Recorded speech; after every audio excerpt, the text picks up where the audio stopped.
Mas Gus kan ini pendukung Prabowo nih ya, Iya. gitu. Dan Prabowo Subianto sudah menjadi presiden kita. Gimana tanggapan Mas Gus? Lebih, mungkin sekitar 9 bulan Pak Prabowo sudah menjadi Presiden Republik Indonesia. Dan kalau kita perhatikan sampai hari ini tampaknya rating Pak Prabowo di tengah masyarakat Indonesia itu sedang sangat baik-baiknya. Dan kita tahu berbagai macam program yang sedang diluncurkan itu mendapatkan antusiasme oleh publik, dan tentu saja ini merupakan peluang buat kita semuanya. Apalagi kemudian Pak Prabowo kita tahu sedang melakukan banyak sekali lawatan ke luar negeri. Pak Prabowo menyampaikan sikap politiknya di banyak tempat, banyak kesempatan. Pak Prabowo dianggap oleh masyarakat sebagai presiden kaliber dunia begitu.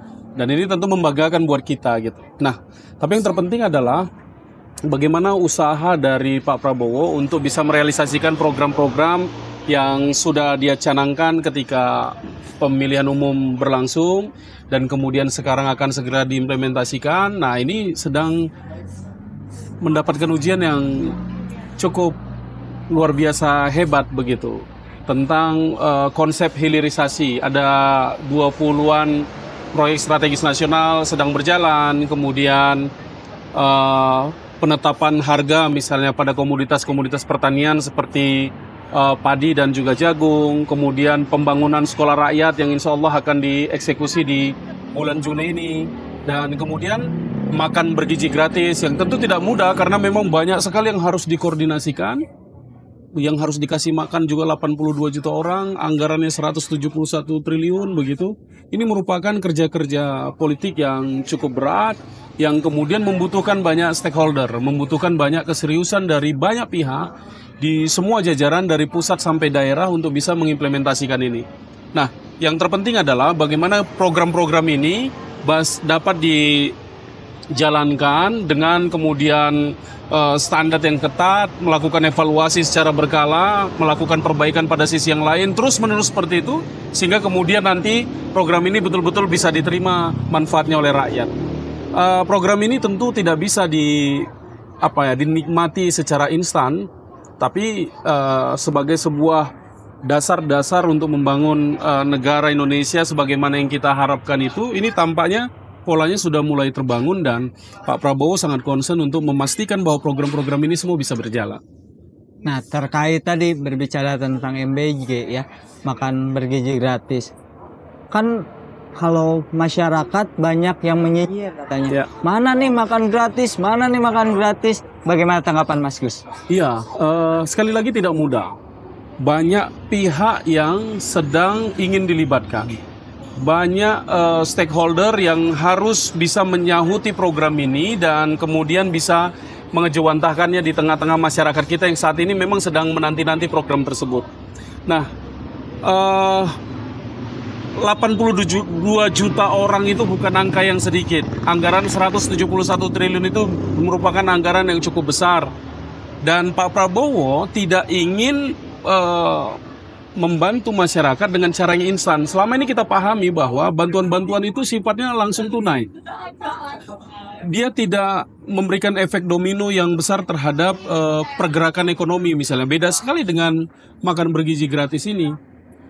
Bisa kita bayangkan bahwa para ahli sudah berhitung kalau nanti MBG atau rumah sehat sudah beroperasi, di mana setiap rumah sehat itu akan bertanggung jawab terhadap sekitar 3.000 sampai 3.500 orang, maka ini akan mampu menyerap tenaga kerja sampai 4,2%, dan tentu ini akan berdampak secara ekonomi dan dampaknya tentu akan sangat luas diterima oleh masyarakat kita.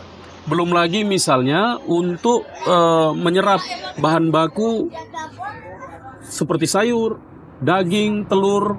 Ini pasti akan membuat desa-desa kita akan bergerak secara ekonomi. Nah, di sisi yang lain, bagi penerima manfaat MBG, ini nanti akan mampu melakukan efisiensi di rumah tangga. Kalau ada anak yang kemudian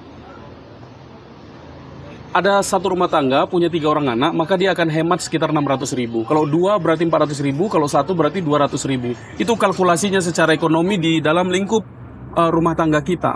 Nah, efek domino yang sedemikian besarnya ini kemudian tidak bisa digantikan dengan cara memberikan bantuan tunai. Tapi untuk merealisasikan MBG ini memang butuh kerja keras. Memang membutuhkan stakeholder yang betul-betul serius, yang bisa menangkap semangat Pak Prabowo itu hingga secara skala praktis di lapangan. Dan tentu saja untuk bisa merealisasikan ini membutuhkan waktu yang cukup. Nah, tapi Pak Prabowo sudah sampaikan bahwa target-target pemenuhan MBG ini untuk bisa dirasakan manfaatnya oleh masyarakat itu sudah ditentukan tahapan-tahapan dan targetnya, dan tinggal kita lihat bagaimana kemudian nanti ini bisa tercapai. Ya, kalau kemudian ada hal-hal yang meleset pada skala program yang sedemikian besar, saya kira itu juga harus dimaklumi oleh kita. Berarti menurut Mas Gus nih, sudah berapa persenkah dari program-program yang ada yang sudah dilakukan oleh pemerintahan Prabowo Subianto saat ini? Maksudnya dalam skala MBG ini kah atau untuk hal-hal yang lain? Keseluruhan. Iya, saya kira kita tidak bisa ya mempresentasikan itu secara mudah. Tapi yang jelas, bicara Pak Prabowo tentang hilirisasi itu sedang dikerjakan. Bicara tentang bagaimana kita membangun ketahanan energi misalnya itu sedang dikerjakan. Bicara tentang ketahanan pangan itu sedang dikerjakan. Sekarang kita dalam posisi mampu menghasilkan komoditas padi, gabah, dan juga jagung begitu, itu terbaik selama kurun waktu puluhan tahun. Nah, hal-hal ini sedang dikerjakan. Pada bidang pendidikan misalnya sedang dikerjakan sekolah rakyat.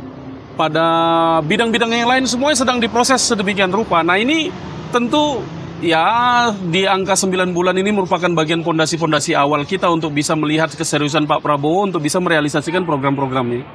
Nah, berarti kan Mas Gus sebagai pendukung, berarti kan punya rasa bisa dibilang mengetahui bahwasanya kerja-kerja Prabowo ini sangat pasti gitu. Yeah. Kerja-kerja Prabowo ini sudah sangat dimaksimalkan.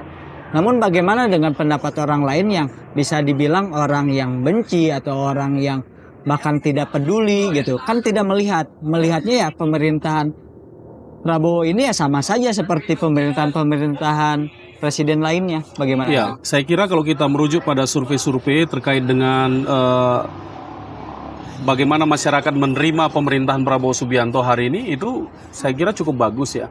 Dan bahwa kemudian ada kritik di sana-sini, itu juga saya kira merupakan bagian dari dinamika demokrasi kita yang kemudian membuat Pak Prabowo selalu awas tentang apa yang sedang dikerjakan agar kemudian bisa tetap on the track pada cita-cita awalnya.